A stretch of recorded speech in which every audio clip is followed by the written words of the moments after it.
देश भर में जीएसटी की बड़ी दरें सोमवार से लागू हो गई।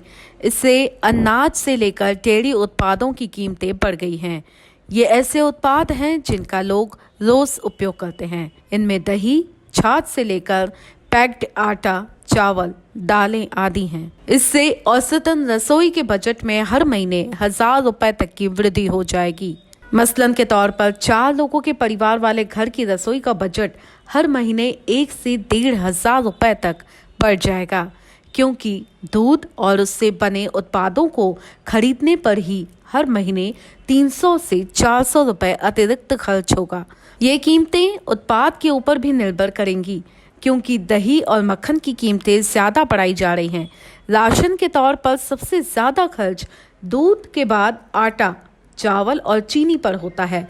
अगर तीनों की खपत 5-5 किलोग्राम की है तो करीब 60 से 100 रुपए तक का खर्च पड़ेगा, क्योंकि ब्रांड के हिसाब से हर कंपनी के पैक्ड आटा, दाल, चीनी और चावल के दाम अलग हैं। जानकारों के अनुसार हर जरूरी सामान महंगा हो जाएगा, क्योंकि कृषि उत्पादकों के भंडारण पर भी 5% जीएसटी लगाई गई है। इसी विषय पर confederation of all India traders के नेशनल प्रेसिडेंट पीसी भरतिया से पावर ऑफ वन न्यूज ने जानी अधिक जानकारी। आजाद भारत में कर लगाने की एक नीति थी। कृषि उपज को कर के दायरे से बाहर रखा गया था और इस वजह से जो बाकी जिनसें थी उनके ऊपर कर की दरें थोड़ी ज़्यादा रखी गई।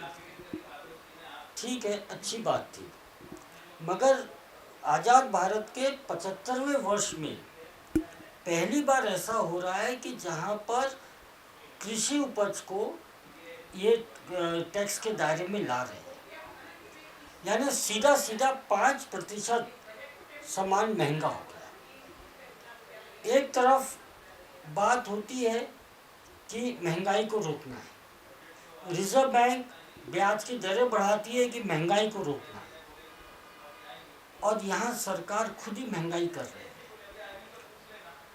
दाम ज़्यादा होते हैं तो सरकारी महकमे के लोग बाजार में आते हैं कि भाई दाम कम करो, अब इससे दाम बढ़ेंगे तो क्या होगा। एक गरीब से गरीब व्यक्ति भी जिसने अनाज खा लिया उसने टैक्स दे दिया। ये एक बहुत विचित्र चीज़ हो गई है। छोटे होटलों में टैक्स लग गया, हॉस्पिटल के कमरों में टैक्स लग गया।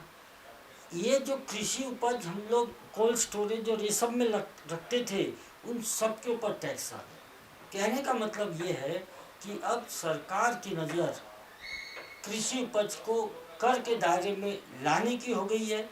आज कुछ सामान आया है, अनाज आया है, कल हो सकता है फल के डब्बे आते हैं आजकल, उसको भी टैक्स के दायरे में लिया है।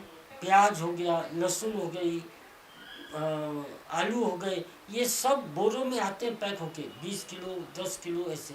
तो क्या अब आगे जाके ये सारी चीज़ें सरकार टैक्स में लाएगी?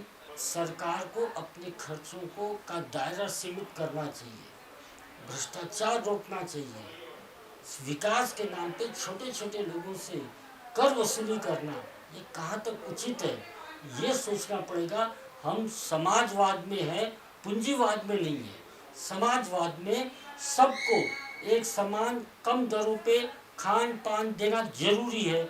ये मुझे लगता है कि ये निर्णय सरकार को तुरंत वापस लेना चाहिए और इसको कहीं ना कहीं पुनः सोचना चाहिए कि कर प्रणाली कैसी रहेगी।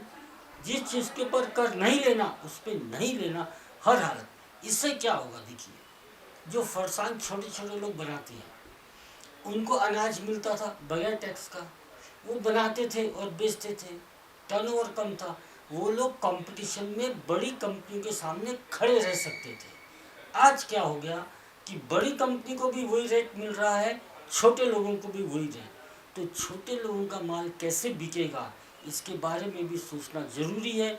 एक तरफ हम स्वरोजगार की बात कर रहे हैं और दूसरी तरफ रोजगार को सीधा चुनौती दे रहे हैं। ये मेरे ख्याल से विरोधाभास हो रहा है, इसके ऊपर पुनः विचार करना चाहिए।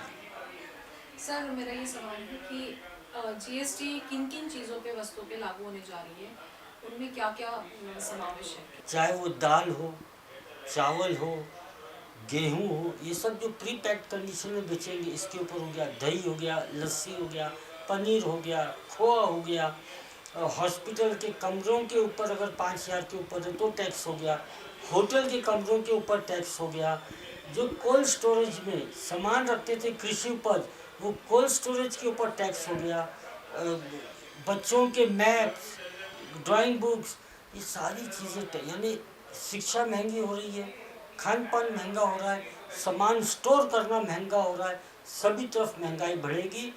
इसका दूरगामी परिणाम बहुत बुरा होगा।